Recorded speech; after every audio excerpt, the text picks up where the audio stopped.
Tangazo, tangazo, tangazo.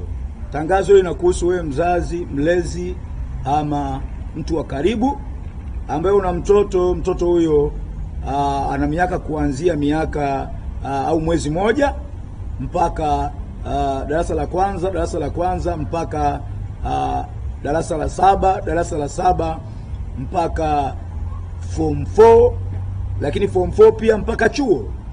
Hao watoto Yesu anawahitaji tarehe 29 mwezi wa 6 mwaka huu 2025 ili awabariki na kuwalinda. Unajua ndugu yangu unanitazama, watoto wanapitia changamoto kubwa sana.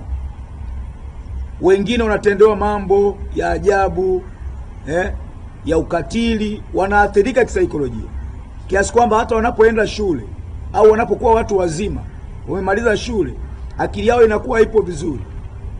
Wengine wanalogwa, wengine akili zao zinaibwa shuleni. Unataka mtoto wako afaulu, lakini mtoto hawezi kufaulu.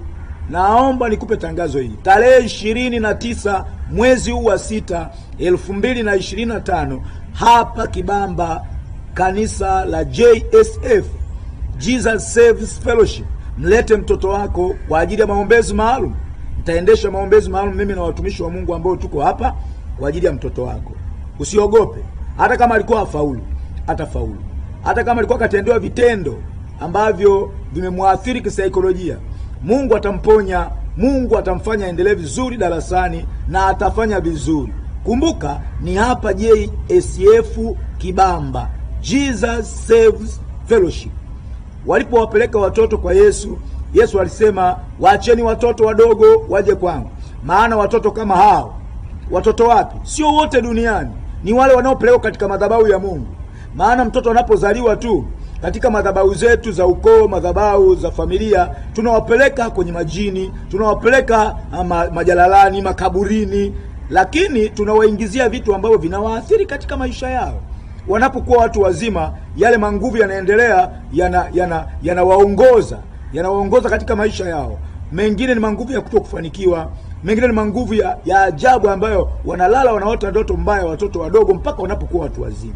Kumbuka, yasiyowezekana kwa wanadamu kwa Mungu yanawezekana. Mimi naitwa Pastor Josephat Galandu.